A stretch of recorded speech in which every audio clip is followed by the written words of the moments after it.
एक ओंकार सतनाम करता पुरख निर्भव निर्वैर अकाल मूर्त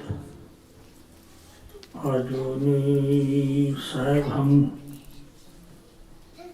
गुरु प्रसाद जप आद सच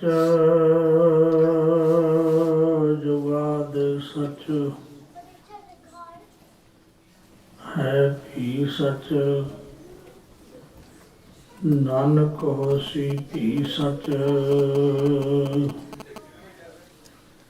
गगन दमामा बाजियो पयो निशान कहो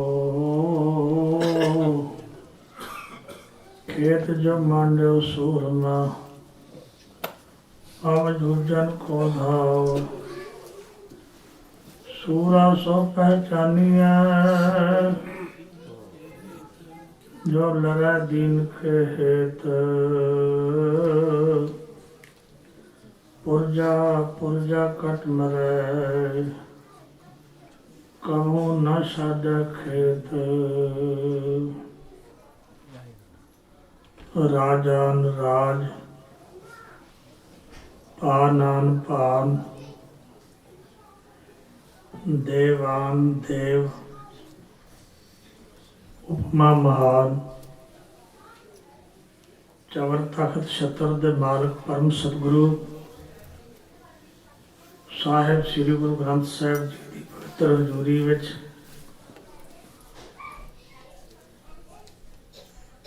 ਅੱਜ ਦਾ ਮਹਾਨ ਦਿਨ ਸ਼ਹੀਦੀ ਦਿਹਾੜਾ ਸਾਹਿਬਜ਼ਾਦਾ ਬਾਬਾ ਅਜੀਤ ਸਿੰਘ ਜੀ ਅਤੇ ਬਾਬਾ ਜੁਝਾਰ ਸਿੰਘ ਜੀ ਤਿੰਨਾਂ ਦੇ ਪਾਵਨ ਸ਼ਹੀਦੀ ਦਿਨ ਨੂੰ ਮਨਾਉਣ ਲਈ ਇਕੱਤਰ ਹੋਈ ਗੁਰੂ ਰੂਪ ਸਾਧ ਸੰਗਤ ਜੀ ਸਾਰੇ ਗੁਰਮੁਖ ਪਿਆਰੇ ਮਾਈ ਭਾਈ ਗੁਰੂ ਪਾਤਸ਼ਾਹ ਜੀ ਦੀ ਬਖਸ਼ਿਸ਼ ਕੀਤੀ ਹੋਈ ਫਤਿਹ ਪ੍ਰਵਾਨ ਕਰੋ। ਵਾਹਿਗੁਰੂ ਜੀ ਕਾ ਖਾਲਸਾ ਵਾਹਿਗੁਰੂ ਜੀ ਕੀ ਫਤਿਹ।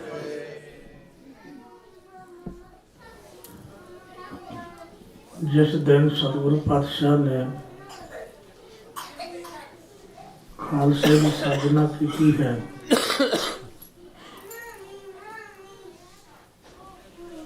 उस दिन खालसे नूं साजन तो बाद उन्होंने कोई अमृत की दात की मंग खालसे तो की थी। पंज प्यारियां ने ये शब्द कहे कि सतगुरु जी आप साडे गुरु हो, तुसां सानू ये अमृत की दात सिर लैके दी है।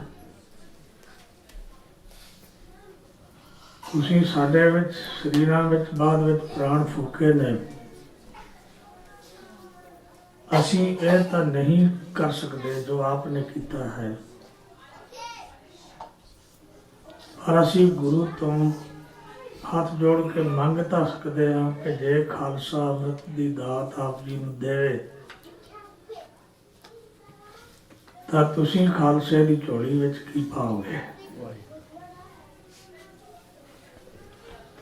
गुरु साहब जी के बचन ने युद्ध जिते इन्हीं के प्रसाद, इन्हीं के प्रसाद सुदान करे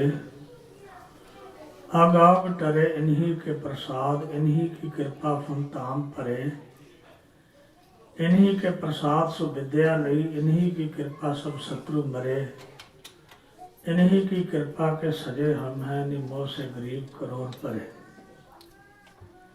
जिथे ये शब्द कहे उथे नाल ये भी बचन कहे कि मोह ग्रह मैं मन ते तन ते सिर लो तन है सब ही इन्हीं को। मेरा घर, मेरा मन, मेरा तन, मेरा सिर, ਮੇਰਾ ਧਨ ਸਭ ਕੁਝ ਖਾਲਸੇ ਦਾ ਹੈ, ਜਿਸ ਨੂੰ ਅੱਜ ਅਸੀਂ ਕਹਿੰਦੇ ਹਾਂ ਕਿ ਗੁਰੂ ਗੋਬਿੰਦ ਸਿੰਘ ਸਾਹਿਬ ਨੇ ਸਰਬੰਸ ਖਾਲਸੇ ਤੋਂ ਦੇ ਦਿੱਤਾ। ਗੁਰੂ ਗੋਬਿੰਦ ਸਿੰਘ ਸਾਹਿਬ ਜੀ ਦਾ ਅਵਤਾਰ ਉਹ ਆਪ ਲਿਖਦੇ ਨੇ ਕਿ ਮੇਰਾ ਅਵਤਾਰ ਮੈਂ ਸੰਸਾਰ ਤੇ ਇਸ ਲਈ ਆਇਆ ਹਾਂ, ਧਰਮ ਚਲਾਵਣ, ਸੰਤ ਉਬਾਰਨ, ਦੁਸ਼ਟ ਸਭਨ ਕੋ ਮੂਲ ਉਪਾਰਨ। ਧਰਮ ਚਲਾਉਣ ਲਈ, ਸੰਤਾਂ ਨੂੰ ਉੱਚੇ ਚੁੱਕਣ ਲਈ ਅਤੇ ਦੁਸ਼ਟਾਂ ਦੀਆਂ ਜੜ੍ਹਾਂ ਪੁੱਟਣ ਲਈ ਈਸ਼ਵਰ ਨੇ ਮੈਨੂੰ ਸੰਸਾਰ ਤੇ ਭੇਜਿਆ ਹੈ। ਉਹ ਸਾਰਾ ਕਾਰਜ ਜਿਹੜਾ ਸੀ ਉਹਨਾਂ ਨੇ ਆਪਣੇ ਪਿਤਾ ਜੀ ਵੱਲੋਂ ਵਸਾਏ ਹੋਏ ਨਗਰ, ਜਿਸ ਦਾ ਨਾਮ ਪਹਿਲਾਂ ਮਖੋਵਾਲ ਸੀ, ਬਾਅਦ ਵਿੱਚ ਸ੍ਰੀ ਅਨੰਦਪੁਰ ਸਾਹਿਬ ਰੱਖਿਆ ਗਿਆ। ਚੱਕ ਨਾਨਕੀ ਮਖੋਵਾਲ, ਬਾਅਦ ਵਿੱਚ ਸ੍ਰੀ ਅਨੰਦਪੁਰ ਸਾਹਿਬ ਰੱਖਿਆ ਗਿਆ। ਉਸ ਜਗ੍ਹਾ ਤੋਂ ਉਹਨਾਂ ਨੇ ਇਸ ਗੱਲ ਨੂੰ ਸ਼ੁਰੂ ਕੀਤਾ। ਗੁਰੂ ਸਾਹਿਬ ਜੀ ਨੇ ਕਈ ਵਾਰ ਹਿੰਦੁਸਤਾਨ ਦੀ ਜਿਹੜੀ ਦਸ਼ਾ ਸੀ ਉਸ ਸਮੇਂ, ਉਹ ਸਤਿਗੁਰੂ ਤੱਕਦੇ ਸਨ ਕਿ ਬਾਹਰੋਂ ਜਰਵਾਣੇ ਆਉਂਦੇ ਨੇ, ਧਨ ਧਾਮ ਲੁੱਟ ਕੇ ਲੈ ਜਾਂਦੇ ਨੇ, ਲੜਕੀਆਂ ਨੂੰ ਬੰਨ੍ਹ ਕੇ ਲੈ ਜਾਂਦੇ ਨੇ। ਹਿੰਦੁਸਤਾਨ ਦੀ ਦੁਰਦਸ਼ਾ ਹੋ ਰਹੀ ਹੈ ਔਰ ਗੁਰੂ ਸਾਹਿਬ ਜੀ ਇਸ ਜ਼ੁਲਮ ਨੂੰ ਮਿਟਣਾ ਚਾਹੁੰਦੇ ਸਨ। ਉਹਨਾਂ ਨੇ ਉਸ ਜ਼ੁਲਮ ਨੂੰ ਮਿਟਣ ਲਈ ਕਈ ਵਾਰ ਰਵਾਲ ਸਾਹਿਬ ਦੀ ਧਰਤੀ ਤੇ ਪਹਾੜੀ ਰਾਜੇ, ਜਿਨ੍ਹਾਂ ਨੂੰ 22 ਧਾਰ ਦੇ ਰਾਜੇ ਕਹਿੰਦੇ ਸਨ, ਉਹਨਾਂ ਨਾਲ ਮੀਟਿੰਗਾਂ ਕੀਤੀਆਂ। ਉਸ ਇਲਾਕੇ ਨੂੰ 22 ਧਾਰ ਇਸ ਲਈ ਕਿਹਾ ਜਾਂਦਾ ਸੀ ਕਿ ਪਹਾੜਾਂ ਵਿੱਚ ਕੁਦਰਤੀ ਜਿਹੜੇ ਝਰਨੇ ਗਿਰਦੇ ਨੇ, ਉਹਨਾਂ ਦੇ ਵਿੱਚ ਜਿਹੜੀ ਜਗ੍ਹਾ ਹੁੰਦੀ ਸੀ, ਉਹ ਝਰਨਿਆਂ ਦੀ ਗਿਣਤੀ ਦੇ ਵਿਚਲੀ ਜਗ੍ਹਾ ਉਹ 22 ਸੀ। 22 ਰਾਜੇ ਉਸ ਜਗ੍ਹਾ ਤੇ ਰਾਜ ਕਰਦੇ ਸਨ। ਤਾਂ ਉਹਨਾਂ ਨਾਲ ਸਤਿਗੁਰੂ ਪਾਤਸ਼ਾਹ ਨੇ ਗੱਲਬਾਤ ਕੀਤੀ ਕਈ ਵਾਰ ਕਿ ਸਾਨੂੰ ਇਕੱਠੇ ਹੋ ਕੇ ਹਕੂਮਤ ਨਾਲ ਟੱਕਰ ਲੈਣੀ ਚਾਹੀਦੀ ਹੈ ਤੇ ਹਿੰਦੁਸਤਾਨ ਨੂੰ ਗੁਲਾਮੀ ਦੇ ਪੰਜੇ ਵਿੱਚੋਂ ਕੱਢਣਾ ਚਾਹੀਦਾ ਹੈ। ਉਹ ਸਾਰਾ ਕੁਝ ਤੱਕਦਿਆਂ ਕਿ ਗੁਰੂ ਸਾਹਿਬ ਦੇ ਨਾਲ ਅਨੇਕਾਂ ਲੋਕ ਜੁੜ ਰਹੇ ਨੇ, ਜਿਨ੍ਹਾਂ ਲੋਕਾਂ ਨੂੰ ਅਸੀਂ ਕਦੇ ਚੌਕੇ ਤੇ ਨਹੀਂ ਸੀ ਚੜ੍ਹਨ ਦਿੰਦੇ, ਜਿਨ੍ਹਾਂ ਨੂੰ ਅਸੀਂ ਕੁਝ ਸਮਝਦੇ ਨਹੀਂ ਸਾਂ, ਜਿਨ੍ਹਾਂ ਨੂੰ ਅਸੀਂ ਬਰਤਨ ਨੂੰ ਹੱਥ ਤੱਕ ਨਹੀਂ ਲਾਉਣ ਦਿੰਦੇ ਸਾਂ, ਉਹਨਾਂ ਸਾਰੇ ਲੋਕਾਂ ਨੂੰ ਇਹਨਾਂ ਨੇ ਨਾਲ ਲੈ ਲਿਆ ਹੈ। ਸਾਡੀ ਤਾਕਤ ਘਟ ਰਹੀ ਹੈ। ਉਹ ਜਿਨ੍ਹਾਂ ਨੂੰ ਅਸੀਂ ਨੀਵੀਂ ਜਾਤੀ ਦੇ ਲੋਕ ਕਹਿ ਕੇ ਦੁਰਕਾਰਦੇ ਸਾਂ, ਉਹ ਸਾਰੇ ਅੱਜ ਸਾਡੇ ਸਿਰ ਤੇ ਬੈਠੇ ਨੇ, ਸਾਡੇ ਅੱਗੇ ਬੋਲਦੇ ਨੇ, ਸਾਨੂੰ ਬੁਰਾ ਭਲਾ ਕਹਿੰਦੇ ਨੇ। ਐਸੀਆਂ ਵਿਚਾਰਾਂ ਕਿ ਅਸੀਂ ਇਕੱਠੇ ਹੋ ਕੇ ਗੁਰੂ ਨਾਲ ਨਹੀਂ ਲੜ ਸਕਦੇ, ਬਲਕਿ ਗੁਰੂ ਨਾਲ ਸਾਨੂੰ ਲੜਨਾ ਪਏਗਾ। ਅਸੀਂ ਗੁਰੂ ਸਾਹਿਬ ਦਾ ਸਾਥ ਦੇ ਕੇ ਔਰੰਗਜ਼ੇਬ ਨਾਲ ਨਹੀਂ ਲੜ ਸਕਦੇ। ਗੁਰੂ ਨਾਲ ਲੜ ਕੇ ਅਸੀਂ ਇਸ ਗੱਲ ਨੂੰ ਨਜਿੱਠਣਾ ਹੈ ਕਿ ਇਹ ਜਿਹੜੇ ਕਮੀਨ ਕੰਦੂ ਗੁਰੂ ਨੇ ਇਕੱਠੇ ਕੀਤੇ ਨੇ, ਇਹਨਾਂ ਤੋਂ ਸਾਡਾ ਛੁਟਕਾਰਾ ਕਿਵੇਂ ਹੋਵੇ। ਉਹਨਾਂ ਨੇ ਅਨੇਕ ਵਾਰ ਐਸੀਆਂ ਚਾਲਾਂ ਚੱਲੀਆਂ। ਕਈ ਵਾਰ ਐਸਾ ਵੀ ਹੋਇਆ ਔਰੰਗਜ਼ੇਬ ਦੀਆਂ ਫੌਜਾਂ ਆਈਆਂ, ਗੁਰੂ ਸਾਹਿਬ ਦੇ ਸਿੱਖਾਂ ਨਾਲ ਉਹਨਾਂ ਦਾ ਟਾਕਰਾ ਹੋਇਆ। ਫਰਕ ਹੁੰਦਾ ਹੈ ਲੜਨ ਵਾਲਿਆਂ ਦਾ। ਇੱਕ ਪਾਸੇ ਤਾਂ ਉਹ ਸਿਰਲੱਥ ਯੋਧੇ ਜਿਹੜੇ ਮਰ ਕੇ ਸ਼ਹਾਦਤ ਪ੍ਰਾਪਤ ਕਰਨ ਨੂੰ ਆਪਣਾ ਸਨਮਾਨ ਸਮਝਦੇ ਸਨ, ਤੇ ਇੱਕ ਪਾਸੇ ਉਹ ਲੋਕ ਜਿਹੜੇ ਤਨਖਾਹਾਂ ਲੈਂਦੇ ਸਨ, ਤਨਖਾਹਾਂ ਲੈ ਕੇ ਲੜਦੇ ਸਨ। ਉਹਨਾਂ ਦਾ ਲੜਨ ਦਾ ਅੰਤਰ ਹੁੰਦਾ ਹੈ। ਉਹ ਜਿਹੜੇ ਗੁਰੂ ਗੋਬਿੰਦ ਸਿੰਘ ਸਾਹਿਬ ਜੀ ਦੇ ਨਾਲ ਰਹਿੰਦੇ ਸਨ, ਉਹ ਤਨ ਮਨ ਧਨ ਗੁਰੂ ਤੋਂ ਨਿਸ਼ਾਵਰ ਕਰਦੇ ਸਨ, ਗੁਰੂ ਸਾਹਿਬ ਦੇ ਹਰ ਬਚਨ ਦੀ ਪਾਲਣਾ ਕਰਦੇ ਸਨ ਤੇ ਗੁਰੂ ਦੇ ਨਾਲ ਹੋ ਕੇ ਹਰ ਯੁੱਧ ਵਿੱਚ ਉਹ ਆਪਣਾ ਹਿੱਸਾ ਪਾਉਂਦੇ ਸਨ। ਗੁਰੂ ਸਾਹਿਬ ਜੀ ਨੇ ਐਸਾ ਕੁਝ ਹੋਇਆ ਕਿ ਜਦੋਂ 22 ਧਾਰ ਦੇ ਰਾਜਿਆਂ ਨੇ ਗੁਰੂ ਸਾਹਿਬ ਦਾ ਸਾਥ ਛੱਡ ਦਿੱਤਾ ਤੇ ਗੁਰੂ ਸਾਹਿਬ ਨੂੰ ਤੰਗ ਕਰਨਾ ਸ਼ੁਰੂ ਕੀਤਾ, ਗੁਰੂ ਸਾਹਿਬ ਨੂੰ ਇਹ ਵੀ ਗੱਲ ਕਹੀ ਕਿ ਤੁਸੀਂ ਇਹ ਜਗ੍ਹਾ ਛੱਡ ਕੇ ਚਲੇ ਜਾਓ। ਗੁਰੂ ਸਾਹਿਬ ਨੇ ਉਹਨਾਂ ਦੀ ਗੱਲ ਮੰਨੀ। ਉਹਨਾਂ ਨੇ ਇੱਕ ਪ੍ਰੋਹਤ, ਜਿਸ ਦਾ ਨਾਮ ਪੰਮਾ ਲਿਖਿਆ ਇਤਿਹਾਸ ਨੇ, ਉਹਨੂੰ ਭੇਜਿਆ। ਉਹਨੂੰ ਭੇਜ ਕੇ ਉਹਨਾਂ ਨੇ ਕਸਮਾਂ ਖਾਧੀਆਂ ਕਿ ਅਸੀਂ ਤੁਹਾਨੂੰ ਕੁਝ ਨਹੀਂ ਕਹਾਂਗੇ, ਤੁਸੀਂ ਚਲੇ ਜਾਓ। ਜਦੋਂ ਗੁਰੂ ਸਾਹਿਬ ਨੇ ਪਹਿਲਾਂ ਕੁਝ ਸਮਾਨ ਭੇਜਿਆ ਤਾਂ ਉਹਨਾਂ ਲੁੱਟ ਲਿਆ। ਗੁਰੂ ਸਾਹਿਬ ਸਿੱਖਾਂ ਨੂੰ ਇਹ ਗੱਲ ਕਹੀ ਕਿ ਸਭ ਕੁਝ ਗਲਤ ਹੈ, ਐਸਾ ਨਹੀਂ ਹੋ ਸਕਦਾ, ਅਸੀਂ ਇੱਥੇ ਹੀ ਰਵਾਂਗੇ ਔਰ ਅਸੀਂ ਜ਼ੁਲਮ ਦਾ ਟਾਕਰਾ ਡਟ ਕੇ ਕਰਾਂਗੇ। ਉਹਨਾਂ ਨੇ ਔਰੰਗਜ਼ੇਬ ਦਾ ਆਸਰਾ ਲੈਣਾ ਚਾਹਿਆ। ਉਹਨਾਂ ਨੇ ਔਰੰਗਜ਼ੇਬ ਨੂੰ ਮਿਲ ਕੇ ਲਾਹੌਰ ਦੇ ਸੂਬੇ ਦਿਲਾਵਰ ਖਾਂ ਨੂੰ, ਕਸ਼ਮੀਰ ਦਾ ਸੂਬਾ ਜਿਹੜਾ ਸੀ ਉਹ ਜ਼ਬਰਦਸਤ ਖਾਂ, ਤੇ ਸਰਹੰਦ ਦਾ ਸੂਬਾ ਜਿਹੜਾ ਸੀ ਉਹ ਵਜੀਦ ਖਾਂ, ਉਹਨਾਂ ਦੇ ਨਾਲ ਮਲੇਰਕੋਟਲੇ ਦੇ ਨਵਾਬ ਤੇ ਹੋਰ ਜਲੰਧਰ ਦੇ ਜਿਹੜੇ ਨਵਾਬ ਸਨ, ਉਹ ਸਾਰੇ ਉਹਨਾਂ ਲੋਕਾਂ ਨੇ ਇਕੱਠੇ ਕਰਕੇ ਆਪਣੀ ਫੌਜ ਜਿਹੜੀ ਇੱਕ ਜਗ੍ਹਾ ਤੇ ਕਰ ਲਈ।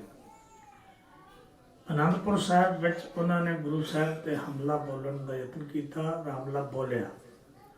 ਗੁਰੂ ਸਾਹਿਬ ਦੇ ਕੋਲ ਇਤਿਹਾਸ ਇਹ ਗੱਲ ਲਿਖਦਾ ਹੈ ਕਿ ਗੁਰੂ ਸਾਹਿਬ ਦੇ ਕੋਲ ਉਦੋਂ 10-12 ਹਜ਼ਾਰ ਸਿੰਘ ਜਿਹੜੇ ਸਨ ਉਹ ਕਿਲੇ ਵਿੱਚ ਸਨ। ਉਹਨਾਂ ਨੇ ਉਹਨਾਂ ਦਾ ਡਟ ਕੇ ਮੁਕਾਬਲਾ ਕੀਤਾ। ਦੁਆਲੀਆਂ ਬੰਦੂਕਾਂ ਵੀ ਚੱਲੀਆਂ, ਤੋਪਾਂ ਚੱਲੀਆਂ, ਔਰ ਉਹ ਅਖੀਰ ਦੌੜ ਗਏ, ਪਿੱਛੇ ਹਟ ਗਏ। ਇੱਕ ਦਿਨ ਘਟਨਾ ਐਸੀ ਘਟੀ ਕਿ ਇਹ ਲੋਕ ਜਿਹੜੇ ਸਨ, ਦਿਲਾਵਰ ਖਾਂ ਤੇ ਜ਼ਬਰਦਸਤ ਖਾਂ ਤੇ ਜਿਹੜਾ ਵਜੀਦ ਖਾਂ ਸੀ ਸਰਹੰਦ ਦਾ ਸੂਬਾ, ਇਹ ਲੋਕ ਕਿਤੇ ਬੈਠੇ ਚੌਪੜ ਖੇਡ ਰਹੇ ਸਨ। ਗੁਰੂ ਗੋਬਿੰਦ ਸਿੰਘ ਸਾਹਿਬ ਨੇ ਬਾਹਰਲਾ ਘੇਰਾ ਵੇਖਣ ਲਈ ਜਦੋਂ ਦੂਰਬੀਨ ਨਾਲ ਤੱਕਿਆ ਮਹਾਰਾਜ ਨੇ ਕਿ ਬੜੀ ਦੂਰ ਬੈਠੇ ਨੇ ਤੇ ਚੌਪੜ ਖੇਡ ਰਹੇ ਨੇ, ਹੋਰ ਵੀ ਇਹਨਾਂ ਦੇ ਨਾਲ ਕੁਝ ਇਹਨਾਂ ਦੇ ਅਹਿਲਕਾਰ ਸਨ। ਤਾਂ ਗੁਰਦੇਵ ਪਿਤਾ ਨੇ ਇੱਕ ਤੀਰ ਮਾਰਿਆ ਜਿਹੜਾ ਇਹਨਾਂ ਦੇ ਮੰਜੇ ਦੇ ਪਾਵੇ ਵਿੱਚ ਜਾ ਕੇ ਲੱਗਿਆ। ਇਤਿਹਾਸ ਇਹ ਗੱਲ ਕਹਿੰਦਾ ਕਿ 2 ਮੀਲ ਦਾ ਫਾਸਲਾ ਸੀ। ਤੀਰ ਪਾਵੇ ਨਾਲ ਵੱਜਿਆ, ਉਹਨਾਂ ਨੇ ਤੀਰ ਪੁੱਟਿਆ। ਇਹ ਲਿਖਿਆ ਮਿਲਦਾ ਹੈ ਕਿ ਗੁਰੂ ਗੋਬਿੰਦ ਸਿੰਘ ਸਾਹਿਬ ਤੀਰ ਦੀ ਮੁਖੀ ਨਾਲ ਕੁਝ ਸੋਨਾ ਚੜਵਾ ਕੇ ਰੱਖਦੇ ਸਨ ਤਾਂ ਕਿ ਕਿਸੇ ਵਿਅਕਤੀ ਜੋ ਤੀਰ ਨਾਲ ਪਰਲੋਕ ਗਮਨ ਕਰੇ ਉਹਦੇ ਕਫਨ ਦਾ ਪ੍ਰਬੰਧ ਨਾ ਵੀ ਹੋਵੇ ਤਾਂ ਇਸ ਨਾਲ ਕੀਤਾ ਜਾ ਸਕੇ। ਤੀਰ ਪਹਿਚਾਣਿਆ ਗਿਆ। ਉਹਨਾਂ ਨੇ ਜਿੱਥੇ ਗੁਰੂ ਦੀ ਤਾਰੀਫ ਕੀਤੀ ਕਿ ਦੇਖੋ ਕਿੰਨੀ ਦੂਰ ਬੈਠਾ ਹੈ, ਅਸੀਂ ਅੱਲਾ ਦਾ ਸ਼ੁਕਰ ਹੈ ਅਸੀਂ ਬਚ ਗਏ, ਇੰਨੀ ਦੂਰੋਂ ਤੀਰ ਮਾਰਿਆ, ਸਾਨੂੰ ਵੀ ਬਚ ਸਕਦਾ ਸੀ। ਪਾਵੇ ਵਿੱਚ ਵੱਜਿਆ, ਕੁਦਰਤਨ ਪਾਵੇ ਵਿੱਚ ਵੱਜ ਗਿਆ, ਸਾਨੂੰ ਮਾਰਨ ਲਈ ਮਾਰਿਆ ਹੋਏਗਾ। ਉਹਨਾਂ ਨੇ ਆਪਣੇ ਨੌਕਰਾਂ ਚਾਕਰਾਂ ਨੂੰ ਇਹ ਗੱਲ ਕਹੀ ਕਿ ਸਾਡੇ ਜਿਹੜੇ ਮੰਜੇ ਨੇ ਇਹਨਾਂ ਨੂੰ ਚੱਕ ਕੇ ਹੋਰ ਪਿੱਛੇ ਲੈ ਜਾਓ। ਗੁਰੂ ਗੋਬਿੰਦ ਸਿੰਘ ਸਾਹਿਬ ਨੇ ਅਜੇ ਉਹ ਮੰਜੇ ਉਠਾ ਹੀ ਰਹੇ ਸਨ, ਦੂਜਾ ਤੀਰ ਮਾਰਿਆ ਤੇ ਉਹ ਦਰਖਤ ਨਾਲ ਜਾ ਕੇ ਵੱਜਿਆ। ਜਦੋਂ ਉਹ ਦਰਖਤ ਨਾਲ ਵੱਜਿਆ ਉਹਦੇ ਨਾਲ ਇੱਕ ਪਰਚੀ ਬੱਧੀ ਹੋਈ ਸੀ ਜਿਹੜੀ ਸਤਿਗੁਰੂ ਨੇ ਲਿਖੀ ਸੀ, ਔਰ ਉਹਨਾਂ ਨੂੰ ਇਹ ਲਿਖਿਆ ਸੀ ਕਿ ਕਰਾਮਾਤ ਨਹੀਂ ਹੈ, ਇਹ ਹੁਨਰ ਹੈ।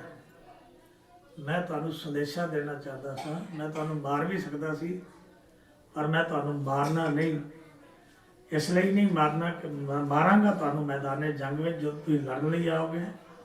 ਹੁਣ ਮੈਂ ਤੁਹਾਨੂੰ ਨਹੀਂ ਮਾਰਨਾ, ਇਹ ਤੁਹਾਨੂੰ ਸੰਦੇਸ਼ਾ ਦਿੱਤਾ ਹੈ ਕਿ ਗੁਰੂ ਨਾਨਕ ਦੇ ਘਰ ਨਾਲ ਟਕਰਾਓ ਚੰਗਾ ਨਹੀਂ, ਜ਼ੁਲਮ ਚੰਗਾ ਨਹੀਂ, ਇਨਸਾਨੀਅਤ ਨਾਲ ਤੁਸੀਂ ਇੱਥੋਂ ਵਾਪਸ ਚਲੇ ਜਾਓ। ਉਹਨਾਂ ਫਿਰ ਉਸ ਗੱਲ ਨੂੰ ਅੰਤਰਜਾਮਤਾ 'ਚ ਲਿਆ ਕਿ ਗੁਰੂ ਅੰਤਰਜਾਮੀ ਹੈ, ਸਾਡੀਆਂ ਇੰਨੀ ਦੂਰ ਬੈਠਿਆਂ ਦੀਆਂ ਗੱਲਾਂ ਉਹਨੂੰ ਕਿਵੇਂ ਪਤਾ ਚੱਲ ਗਈਆਂ। ਤਾਂ ਐਸਾ ਕੁਝ ਉਹਨਾਂ ਨੇ ਫਿਰ ਇਹ ਗੱਲ ਕੀਤੀ ਕਿ ਨਹੀਂ ਅਸੀਂ ਹਮਲਾ ਕਰਨਾ ਗੁਰੂ 'ਤੇ, ਸਾਡੀ ਔਰੰਗਜ਼ੇਬ ਨੇ ਡਿਊਟੀ ਲਾਈ ਹੈ ਕਿ ਗੁਰੂ ਨੂੰ ਜਿੰਦਾ ਜਾਂ ਮੁਰਦਾ ਪਕੜ ਕੇ ਲੈ ਕੇ ਆਉਣਾ ਹੈ, ਤਾਂ ਅਸੀਂ ਔਰੰਗਜ਼ੇਬ 'ਤੇ ਹਮਲਾ ਕਰਾਂਗੇ। ਉਹਨਾਂ ਨੇ ਆਪਣੀਆਂ ਫੌਜਾਂ ਇਕੱਠੀਆਂ ਕਰਕੇ ਔਰੰਗਜ਼ੇਬ 'ਤੇ ਹਮਲਾ ਕੀਤਾ।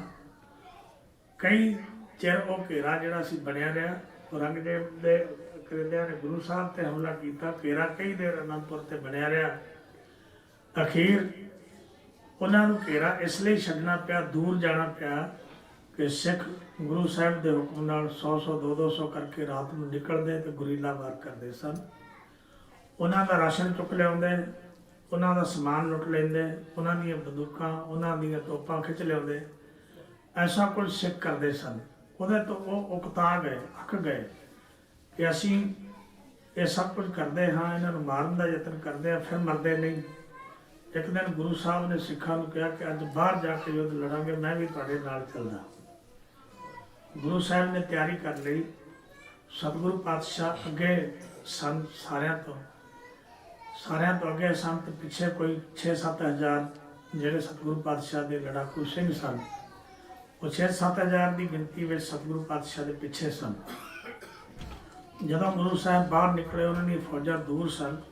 ਦੂਰੋਂ ਜਦੋਂ ਉਹਨਾਂ ਨੇ ਧੁੱਪ ਵਿੱਚ ਕਲਗੀ ਚਮਕਦੀ ਦੇਖੀ ਤੇ ਦੂਰਬੀਨ ਨਾਲ ਉਹਨਾਂ ਦੇਖਿਆ, ਉਹਨਾਂ ਨੇ ਕਹਿ ਦਿੱਤਾ ਕਿ ਜਿਹੜੇ ਉਹਨਾਂ ਦੇ ਸਰਦਾਰ ਸਨ ਦਿਲਾਵਰ ਖਾਂ ਵਰਗੇ, ਉਹਨਾਂ ਨੂੰ ਦੱਸਿਆ, ਵਜੀਦ ਖਾਨ ਨੂੰ ਦੱਸਿਆ ਕਿ ਇਹ ਗੁਰੂ ਸਭ ਤੋਂ ਅੱਗੇ ਹੈ, ਉਹ ਸਾਡੇ ਤੇ ਹਮਲਾ ਕਰਨ ਲਈ ਆ ਰਿਹਾ। ਗੁਰੂ ਸਾਹਿਬ ਦੇ ਅੱਗੇ ਰਣਜੀਤ ਨਗਾਰਾ ਵੱਜ ਰਿਹਾ ਸੀ। ਤਾਂ ਉਹਨਾਂ ਨੇ ਤੋਪਚੀ ਨੂੰ ਹੁਕਮ ਦਿੱਤਾ ਕਿ ਗੁਰੂ ਦਾ ਨਿਸ਼ਾਨਾ ਸਿੱਧਾ ਲਾ ਕੇ ਗੁਰੂ ਨੂੰ ਗੋਲਾ ਮਾਰ। ਇਤਿਹਾਸ ਇਹ ਗੱਲ ਦੱਸਦਾ ਕਿ 5 ਵਾਰ ਤੋਪ ਚਲਾਈ ਗਈ, ਗੋਲੇ ਚੱਲੇ, ਪਰ ਕੋਈ ਗੁਰੂ ਦੇ ਸਿਰ ਤੋਂ ਨਿਕਲ ਗਿਆ, ਕੋਈ ਗੁਰੂ ਸਾਹਿਬ ਦੇ ਸੱਜੇ, ਕੋਈ ਖੱਬੇ ਨਿਕਲ ਗਿਆ, ਗੁਰੂ ਸਾਹਿਬ ਦਾ ਨਿਸ਼ਾਨਾ ਨਹੀਂ ਬਣਾ ਸਕਿਆ। ਜਦੋਂ ਨੂੰ ਉਹ ਇੰਨੀ ਦੇਰ ਵਿੱਚ ਸਿੰਘ ਜਿਹੜੇ ਉਹਨਾਂ ਦੇ ਲਾਗੇ ਪਹੁੰਚ ਗਏ, ਸਿੰਘਾਂ ਤਲਵਾਰਾਂ ਸੂਤ ਲਈਆਂ, ਘਮਸਾਨ ਦਾ ਯੁੱਧ ਹੋਇਆ। ਉਹ ਲੋਕ ਇੰਨੇ ਤਰਾਹ ਗਏ, ਇੰਨੇ ਡਰ ਗਏ ਕਿ ਹੋਰ ਪਿੱਛੇ ਹਟ ਗਏ। ਉਹ ਜਦੋਂ ਪਿੱਛੇ ਹਟ ਕੇ ਜਾਣ ਲੱਗੇ ਆਪਣਾ ਆਪਾ ਬਚਾ ਕੇ, ਤਾਂ ਫਿਰ 22 ਧਾਰ ਦੇ ਰਾਜਿਆਂ, ਜਿਨ੍ਹਾਂ 'ਚ ਅਜਮੇਰ ਚੰਦ ਰਾਜਾ ਸੀ, ਕਹਿਣ ਲੱਗਾ ਜੇ ਆਪਾਂ ਇੱਥੋਂ ਚਲੇ ਗਏ ਤਾਂ ਸਾਡਾ ਅੱਗੇ ਖੜਾ ਨਹੀਂ ਛੱਡਦੇ। ਫਿਰ ਇਹਨਾਂ ਦੇ ਹੌਸਲੇ ਹੋਰ ਵੱਧ ਜਾਣਗੇ ਕਿ ਅਸੀਂ ਸ਼ਾਹੀ ਫੌਜਾਂ ਨੂੰ ਭਜਾ ਦਿੱਤਾ ਹੈ, ਸਾਨੂੰ ਕੁਝ ਕਰਨਾ ਚਾਹੀਦਾ ਇਹਨਾਂ ਲਈ। ਜ਼ਿਆਦਾ ਤੋਂ ਜ਼ਿਆਦਾ ਸਾਡੀਆਂ ਫੌਜਾਂ ਮਰ ਰਹੀਆਂ ਨੇ, ਕਿਉਂਕਿ ਆਪ ਤਾਂ ਮਰਦੇ ਨਹੀਂ ਸਨ, ਫੌਜਾਂ ਮਰ ਰਹੀਆਂ ਨੇ, ਤਾਂ ਸਾਨੂੰ ਕੁਝ ਇਹਨਾਂ ਨਾਲ ਲੜ ਕੇ ਇੱਕ ਪਾਸਾ ਲੜਾਈ ਦਾ ਕਰਨਾ ਚਾਹੀਦਾ ਹੈ। ਫਿਰ ਜਿਹੜਾ ਦਿਲਾਵਰ ਖਾਂ ਸੀ ਤੇ ਵਜੀਦ ਖਾਂ, ਇਹਨਾਂ ਨੇ ਕਿਹਾ ਕਿ ਤੁਸੀਂ ਉਹ ਕਰੋ, ਔਰੰਗਜ਼ੇਬ ਮਰਾਠਿਆਂ ਨਾਲ ਯੁੱਧ ਕਰ ਰਿਹਾ, ਉਧਰ ਜਾਓ, ਉਹ ਤੋਂ ਜਾ ਕੇ ਲਿਖਾ ਕੇ ਲੈ ਕੇ ਆਓ ਕਿ ਅਸੀਂ ਫਿਰ ਤੇਰੇ ਸਾਥ ਦੇ ਸਕਦੇ, ਤੁਹਾਡਾ ਨਹੀਂ ਤਾਂ ਨਹੀਂ ਦੇ ਸਕਦੇ। ਕਿਉਂਕਿ ਗੁਰੂ ਜਦੋਂ ਜੀ ਕਰੇ ਉਹਦੇ ਲੜਾ ਕੇ ਨਿਕਲਦੇ ਨੇ, ਨਾ ਸਾਡੇ ਕੋਲ ਫੜੇ ਜਾਂਦੇ ਨੇ, ਨਾ ਅਸੀਂ ਉਹਨਾਂ ਨੂੰ ਕਿਲੇ 'ਚ ਜਾਂਦਿਆਂ ਰੋਕ ਸਕਦੇ ਹਾਂ। ਉਹ ਇੱਕ ਮਰਦਾ, ਸਾਡੇ 10 ਮਰਦੇ ਨੇ। ਇਸ ਕਰਕੇ ਅਸੀਂ ਇਸ ਗੱਲ ਤੋਂ ਅੱਕ ਗਏ ਹਾਂ। ਬੜਾ ਲੰਬਾ ਘੇਰਾ ਹੋ ਗਿਆ ਹੈ, 3 ਮਹੀਨੇ ਇਸ ਗੱਲ ਨੂੰ ਗੁਜ਼ਰ ਗਏ ਨੇ, ਤਾਂ ਅਸੀਂ ਇਸ ਵਿੱਚ ਕੁਝ ਨਹੀਂ ਕਰ ਸਕਦੇ। 2 ਰਾਜੇ ਪਹਾੜੀਏ ਔਰੰਗਜ਼ੇਬ ਦੇ ਪਾਸ ਗਏ, ਉਹਨਾਂ ਨੇ ਇੱਕ ਪੱਤਰਕਾ ਲਿਖੀ, ਲਿਖ ਕੇ ਉਹਦੇ ਵਿੱਚ ਬਹੁਤ ਕੁਝ ਐਸਾ ਲਿਖਿਆ ਜਿਹੜਾ ਯੋਗ ਨਹੀਂ ਸੀ ਲਿਖਣਾ, ਕਿ ਗੁਰੂ ਜਿਹੜਾ ਹੈ, ਅਸੀਂ ਉਹਨਾਂ ਲੋਕਾਂ ਨੂੰ ਆਪਣੇ ਨਾਲ ਰਲਾ ਕੇ ਜਿਨ੍ਹਾਂ ਨੂੰ ਅਸੀਂ ਦੁਰਕਾਰਦੇ ਸਾਂ, ਔਰ ਉਹ ਦਿੱਲੀ ਦੇ ਤਖਤ 'ਤੇ ਵੀ ਕਬਜ਼ਾ ਕਰਨਾ ਚਾਹੁੰਦਾ ਹੈ। ਜਦੋਂ ਕਿਸੇ ਨੂੰ ਆਪਣੇ ਨਾਲ ਜੋੜਨਾ ਹੋਵੇ ਤਾਂ ਬਹੁਤ ਕੁਝ ਕਰਦੇ ਨੇ ਐਸੇ ਲੋਕ, ਰਾਜਨੀਤਿਕ ਜਿਹੜੇ ਹੁੰਦੇ ਨੇ। ਤਾਂ ਉਹਨਾਂ ਨੇ ਔਰੰਗਜ਼ੇਬ ਤੋਂ ਲਿਖਾ ਲਿਆ ਇਹ ਗੱਲ ਕਿ ਸਾਰੇ ਜਿੰਨੇ ਸਰਦਾਰ ਨੇ, ਜਿੰਨੇ ਸੂਬੇ ਨੇ, ਉਹ ਸਾਰੇ ਇਕੱਠੇ ਹੋ ਕੇ ਇੱਕ ਵਾਰ ਫਿਰ ਗੁਰੂ 'ਤੇ ਹਮਲਾ ਕਰੋ। ਤੇ ਫਿਰ ਉਹਨਾਂ ਨੇ ਦਿੱਲੀ ਤੋਂ ਵੀ ਕੁਝ ਫੌਜ ਭੇਜੀ। ਇਤਿਹਾਸ ਇਹ ਗੱਲ ਦੱਸਦਾ ਹੈ ਕਿ ਉਹਨਾਂ ਸਾਰਿਆਂ ਦੀ ਜਿਹੜੀ ਗਿਣਤੀ ਹੈ ਉਹ 10 ਲੱਖ ਦੇ ਕਰੀਬ ਸੀ। 10 ਲੱਖ ਫੌਜ ਜਦੋਂ ਇਕੱਠੀ ਹੋ ਗਈ ਤਾਂ ਸਿੰਘਾਂ ਨੂੰ ਵੀ ਪਤਾ ਚੱਲ ਗਿਆ। ਅਖੀਰ ਐਸਾ ਕੁਝ ਹੋਇਆ ਕਿ ਉਹਨਾਂ ਦਾ ਘੇਰਾ ਦੂਰ ਸੀ। ਇੱਕ ਦਿਨ ਸਿੰਘ ਨਿਕਲੇ 500-600, ਰਾਸ਼ਨ ਮੁੱਕ ਗਿਆ। ਰਾਸ਼ਨ ਮੁੱਕ ਗਿਆ, ਸਿੰਘ ਨਿਕਲੇ, ਉਹਨਾਂ ਦੇ ਰਾਤ ਨੂੰ ਜਾ ਕੇ ਰਾਸ਼ਨ ਚੁੱਕ ਲਿਆਏ। ਉਹਨਾਂ ਨੇ ਜਦੋਂ ਦੇਖਿਆ ਕਿ ਰਾਸ਼ਨ ਲੈ ਕੇ 100 ਸਿੰਘ ਜਿਹੜੇ ਸੀ ਉਹ ਸ਼ਹੀਦ ਹੋ ਗਏ, ਬਾਕੀ ਸਿੰਘ ਜਿਹੜੇ ਵਾਪਸ ਕਿਲੇ ਵਿੱਚ ਆ ਗਏ, ਤਾਂ ਉਹਨਾਂ ਨੇ ਉਸ ਤੋਂ ਬਾਅਦ ਜਿਹੜਾ ਰਾਸ਼ਨ ਸੀ ਉਹ ਫੌਜਾਂ ਦੇ ਪਿੱਛੇ ਲੈ ਗਏ। ਰਾਸ਼ਨ ਅੱਗੇ ਨਹੀਂ ਚਾਹੀਦਾ, ਸਿੰਘਾਂ ਨੂੰ ਘੇਰਾ ਪਾ ਰੱਖੋ, ਆਪੇ ਇਹ ਸਤਾਏ ਹੋਏ ਆਪੇ ਮਰ ਜਾਣਗੇ, ਜਾਂ ਅਨੰਦਪੁਰ ਛੱਡ ਕੇ ਕੱਲਾ ਕੱਲਾ ਕਰਕੇ ਚਲੇ ਜਾਣਗੇ। ਕਈ ਸਿੰਘ ਨਿਕਲਦੇ ਸਨ ਕੱਲੇ ਕੱਲੇ, ਜਿਹੜੇ ਚਲੇ ਜਾਂਦੇ ਸਨ, ਤੇ ਉਹਨਾਂ ਨੂੰ ਉਹ ਕੁਝ ਨਹੀਂ ਸਨ ਕਹਿੰਦੇ, ਮਾਰਦੇ ਨਹੀਂ ਸਨ, ਕੁਝ ਪਛਾ ਕੇ ਛੱਡਦੇ ਸਨ। ਫਿਰ ਐਸਾ ਸਮਾਂ ਹੋਇਆ ਜਦੋਂ ਅੰਦਰੋਂ ਰਾਸ਼ਨ ਮੁੱਕ ਗਿਆ। ਇਤਿਹਾਸ ਇਹ ਲਿਖਦਾ ਕਿ ਜਿੰਨੇ ਹਾਥੀ ਸਨ, ਘੋੜੇ ਸਨ, ਊਂਟ ਸਨ, ਸਹਿਜੇ ਸਹਿਜੇ ਉਹ ਸਭ ਮਰ ਗਏ, ਭੁੱਖ ਦੇ ਦੁੱਖੋਂ ਮਰ ਗਏ। ਸਿੰਘਾਂ ਕੋਲ ਕੇਵਲ ਬਚਿਆ ਤਾਂ ਬੌਲੀ ਦਾ ਜਲ ਬਚਿਆ ਪੀਣ ਲਈ, ਹੋਰ ਕੁਝ ਨਹੀਂ। ਹੁਣ ਸਿੰਘ ਕੀ ਕਰਦੇ, ਕਦੇ ਕਦਾਈ ਜਾ ਕੇ ਹਮਲਾ ਬੋਲਦੇ, ਥੋੜਾ ਬਹੁਤਾ ਹੁੰਦਾ ਲਿਆ ਕੇ ਛਕ ਲੈਂਦੇ। ਇਤਿਹਾਸ ਵਿੱਚ ਇਹ ਗੱਲ ਲਿਖੀ ਮਿਲਦੀ ਹੈ ਕਿ ਜਦੋਂ ਪ੍ਰਸ਼ਾਦਾ ਪੱਕਣਾ ਬੰਦ ਹੋ ਗਿਆ ਤਾਂ ਗੁਰੂ ਸਾਹਿਬ ਨੇ ਕਿਹਾ ਕਿ ਦਾਣੇ ਭੁੰਨ ਕੇ ਪੱਠੀਆਂ ਲਗਾ ਦਿੱਤੀ, ਕਿ ਦਾਣੇ ਭੁੰਨ ਕੇ ਥੋੜੇ ਮੁੱਠੀ ਮੁੱਠੀ ਛੋਲੇ ਚੱਪ ਕੇ ਗੁਜ਼ਾਰਾ ਕਰੋ। ਅਖੀਰ ਰਹਿੰਦਿਆਂ ਇੰਨੇ ਅੱਕ ਗਏ ਜਿਹੜੇ ਯੋਧੇ ਸਨ ਕਿ ਇੱਥੇ ਬੈਠੇ ਮਰਨ ਨਾਲੋਂ ਤਾਂ ਮੈਦਾਨੇ ਜੰਗ ਵਿੱਚ ਮਰਨਾ ਚੰਗਾ ਹੈ। ਕੁਝ ਐਸੇ ਜਿਹੜੇ ਤਰਾਹ ਗਏ, ਡਰ ਗਏ, ਗੁਰੂ ਸਾਹਿਬ ਨੂੰ ਕਹਿਣ ਲੱਗੇ ਕਿ ਨਹੀਂ, ਹੁਣ ਸਾਨੂੰ ਸਮਝੌਤਾ ਕਰ ਲੈਣਾ ਚਾਹੀਦਾ ਹੈ, ਉਹਦੀ ਫੌਜ ਬੜੀ ਹੈ, ਅਸੀਂ ਕਿੰਨੀ ਕੁ ਦੇਰ ਤੱਕ ਐਸੇ ਯੁੱਧ ਲੜਾਂਗੇ। ਤਾਂ ਗੁਰੂ ਸਾਹਿਬ ਨੇ ਗੱਲ ਕਹੀ ਕਿ ਭਾਈ ਸਮਝੌਤਾ ਤਾਂ ਨਹੀਂ ਹੋ ਸਕਦਾ, ਸਮਝੌਤਾ ਨਹੀਂ। ਮੈਂ ਤੁਹਾਨੂੰ ਇਹ ਕਹਿਣਾ, ਜਿੱਥੇ ਇੰਨਾ ਸਮਾਂ ਤੁਸੀਂ ਕੱਢ ਲਿਆ ਹੈ, ਇਤਿਹਾਸ ਦੱਸਦਾ ਕਿ ਸਾਲ ਲੰਘ ਗਿਆ ਇੱਦਾਂ ਹੀ। ਗੁਰੂ ਸਾਹਿਬ ਨੇ ਕਿਹਾ 1 ਮਹੀਨਾ ਹੋਰ ਰੁਕ ਜਾਓ, 1 ਮਹੀਨੇ ਬਾਅਦ ਸਭ ਕੁਝ ਤੁਹਾਡੇ ਕੋਲ ਹੋਏਗਾ। ਪਰ ਭੁੱਖ ਦੇ ਸਤਾਏ ਹੋਏ ਸਿੰਘ, ਜਿਨ੍ਹਾਂ ਨੇ ਇਤਿਹਾਸ ਵਿੱਚ ਤਾਂ ਇੱਥੋਂ ਤੱਕ ਵੀ ਜ਼ਿਕਰ ਆਉਂਦਾ ਕਿ ਘੋੜੇ ਵੱਢ ਕੇ ਕਈ ਵਾਰੀ ਉਹਨਾਂ ਨੇ ਪ੍ਰਸਾਦ ਕੀਤਾ, तो वह भुख दे सताए हुए सिंह जो कह लगे कि असी रुक नहीं सकते, या तो बाहर निकलो लड़ो, भुखिया तो साढ़े को तलवार भी नहीं चलनी, तो भुखे मरन को असी मंजूर नहीं करते। गुरु साहब कहते चंगा यूँ करो, मैं तुहानू घर तो लैण लई नहीं सी गया, जांदियां नूं तुहानू मैं रोकना नहीं।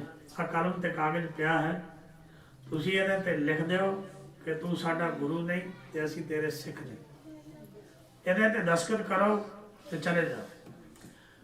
साढ़े इतिहासकार ये गल कहते हैं कि उन्होंने 40 सिंघां ने दस्तखत किए, पर नहीं, उन्होंने इतिहासकारों की भुल है, 40 ने दस्तखत नहीं किए। बहुत सारे लोगों ने दस्तखत कर दिते, जिन्हां विच माझे दे लोग भी सन, जिन्हां पोठोहार दे लोग भी सन, जिन्हां दरब दे लोग भी सन। उन्होंने सारे ने दस्तखत जिन्होंने करके दिते, गुरु साहब ने रोकया नहीं, उन्होंने कहा जाओ चले जाओ। वो चले गए। ਜਿਹੜੇ ਸਿਰਕੀ ਸਿੱਖ ਸਨ, ਜਿਹੜੇ ਗੁਰੂ ਸਾਹਿਬ ਨੂੰ ਪੂਰਾ ਸੂਰਾ ਮੰਨਦੇ ਸਨ ਤੇ ਗੁਰੂ ਲਈ ਤਨ ਮਨ ਧਨ ਅਰਪਣ ਕਰਨ ਲਈ ਤਿਆਰ ਸਨ, ਉਹ ਰੁਕ ਗਏ। ਲੜਾਈ ਹੋਈ। ਫਿਰ ਜਦੋਂ ਰਾਜੇ ਇਕੱਠੇ ਹੋਏ ਬਾਈ ਧਾਰ ਦੇ, ਉਹਨਾਂ ਨੇ ਜਿਹੜੇ ਮੁਸਲਮਾਨ ਹਾਕਮ ਸੀ ਉਹਨਾਂ ਨਾਲ ਸਲਾਹ ਕੀਤੀ ਕਿ ਇਸ ਤਰ੍ਹਾਂ ਗੁਰੂ ਸਾਡੇ ਕੋਲੋਂ ਮਾਰਿਆ ਨਹੀਂ ਜਾਣਾ। ਅਸੀਂ ਬੜਾ ਯਤਨ ਕੀਤਾ, ਕਿੰਨੀ ਦੇਰ ਹੋ ਗਈ ਸਾਨੂੰ ਘੇਰਾ ਪਾਇਆ, ਇਹਦੇ ਨਾਲ ਕੋਈ ਚਾਲ ਚੱਲਣੀ ਚਾਹੀਦੀ ਹੈ। तो सलाह हुई कि चाल की चली जाए। कहते चाल यही चली जाए कि तुम अनंतपुर छड़ जाओ, उन्होंने चिट्ठी लिखो कि साड़ी भी रह आएगी, तू एक बार अनंतपुर छड़ के चले जा इतों, तो फिर साड़ी भी रह जाएगी, फिर तुम जिथे जाके होर मर्जी बस जाओ, असी तुहानू कुछ नहीं कहांगे। विचों कुछ कहने लगे गुरु ने एतबार नहीं करना, अगे आप कुछ कर बैठे। उन्होंने कहा फिर औरंगजेब तो चिट्ठी लिखाई जाए। औरंगजेब वाली हरकारा भेजा गया, औरंगजेब तो भी ये लिखा के लै आए कि जी अनंदपुर साहब छड़ जाओ, असी तुहानू कुछ नहीं कहांगे, किते होर जाके बच जाओ।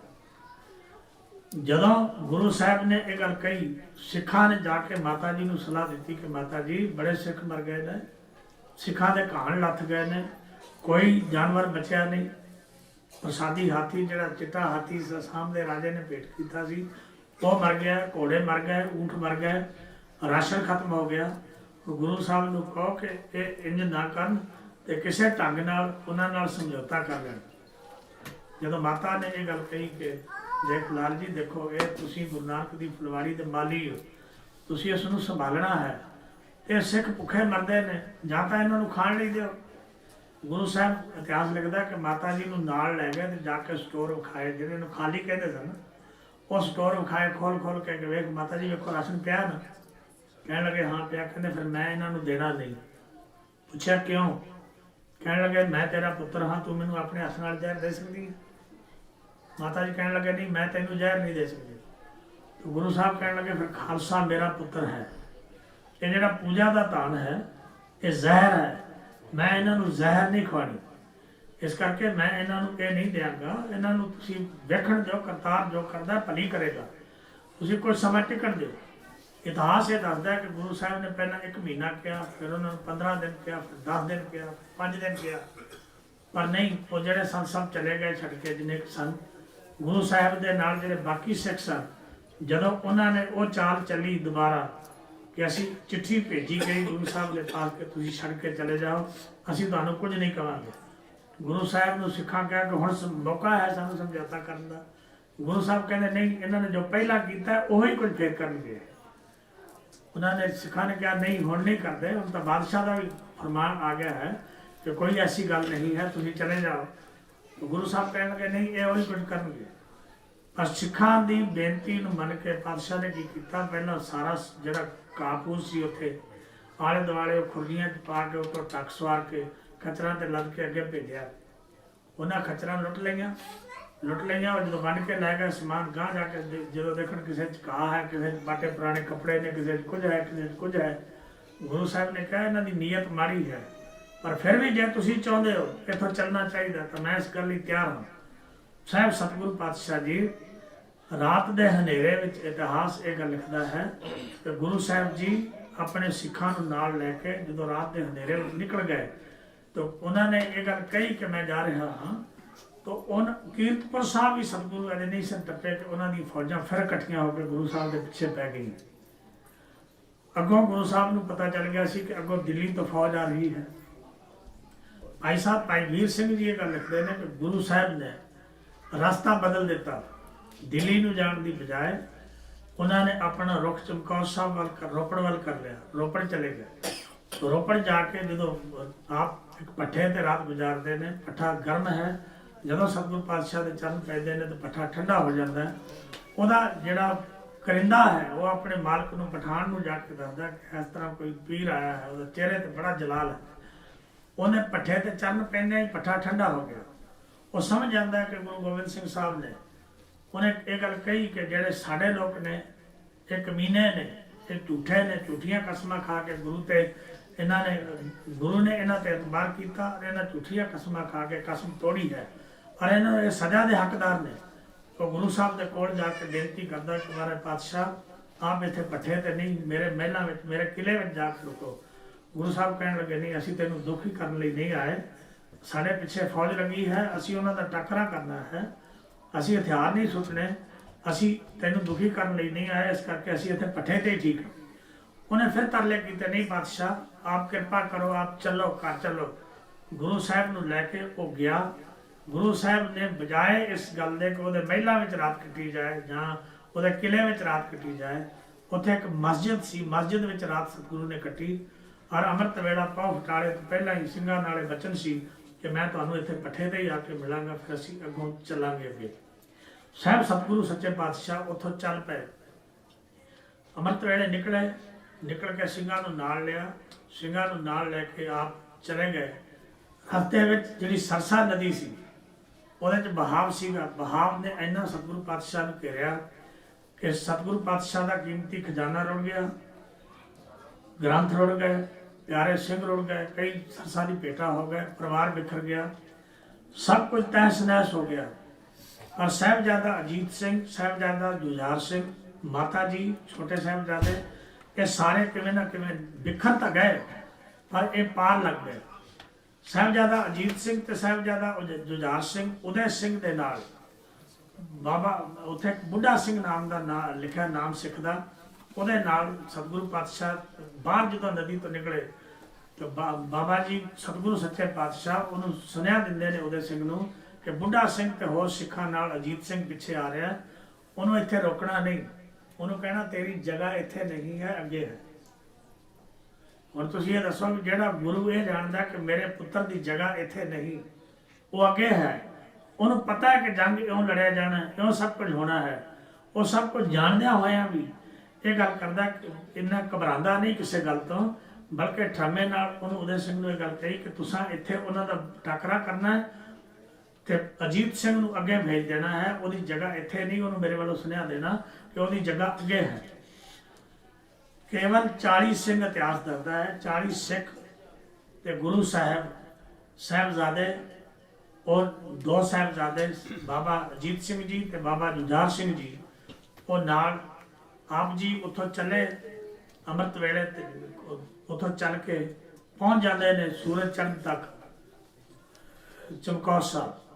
ਚਮਕੌਰ ਸਾਹਿਬ ਜਦੋਂ ਆਪ ਪਹੁੰਚ ਗਏ ਤਾਂ ਆਪਨੇ ਤੱਕਿਆ ਨਗਰ ਵੱਲ ਨਿਗਾਹ ਮਾਰੀ ਤੇ ਉੱਥੇ ਛੋਟਾ ਜਿਹਾ ਕੱਚਾ ਕਿਲਾ ਦਿਸਿਆ। ਭਾਈ ਦਇਆ ਸਿੰਘ ਨੂੰ ਸਤਿਗੁਰੂ ਕਹਿਣ ਲੱਗੇ, ਭਾਈ ਦਇਆ ਸਿੰਘ ਜਰਾ ਜਾਓ ਪਿੰਡ ਵਿੱਚ ਜਿਹਦਾ ਕਿਲਾ ਹੈ ਉਹ ਤੋਂ ਕਿਲਾ ਪੁੱਛੋ, ਇਹਦੇ ਵਿੱਚ ਆਪਾਂ ਮੋਰਚਾ ਲਾ ਲਾਂਗੇ।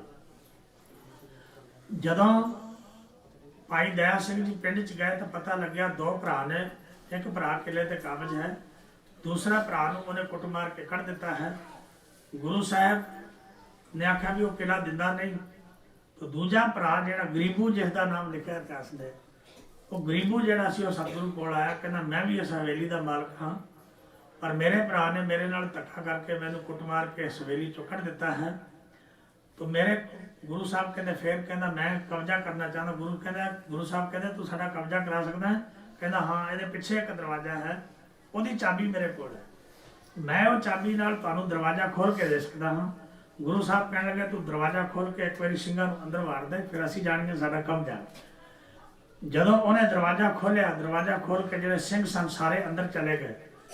ਜਦੋਂ ਅੰਦਰ ਚਲੇ ਗਏ ਉਹਨਾਂ ਨੇ ਦੇਖਿਆ ਸ਼ਾਸਤਰਧਾਰੀ ਸੂਰਮੇ ਆਏ ਨੇ। ਗੁਰੂ ਸਾਹਿਬ ਨੇ ਉਹਨਾਂ ਨੂੰ ਇਹ ਗੱਲ ਕਹੀ ਕਿ ਭਾਈ ਅਸੀਂ ਔਰੰਗਜ਼ੇਬ ਦੀਆਂ ਫੌਜਾਂ ਨਾਲ ਮੁਕਾਬਲਾ ਕਰਨਾ ਹੈ, ਅਸੀਂ ਇਹ ਹਵੇਲੀ ਖਰੀਦ ਲਈ ਹੈ, ਅਸੀਂ ਇਹ ਹਵੇਲੀ ਖਰੀਦ ਲਈ, ਹੁਣ ਤੁਹਾਨੂੰ ਇਹ ਹਵੇਲੀ ਛੱਡ ਕੇ ਜਾਣਾ ਪਏਗਾ। ਫਿਰ ਤੁਸੀਂ ਸਾਨੂੰ ਇਹ ਨਾ ਕਹਿਣਾ ਜੇ ਤੁਹਾਡਾ ਪਰਿਵਾਰ ਮਰ ਗਿਆ ਕਿ ਤੁਸੀਂ ਸਾਨੂੰ ਦੱਸਿਆ ਨਹੀਂ ਕਿ ਅਸੀਂ ਯੁੱਧ ਕਰਨ ਲਈ ਆਏ ਹਾਂ।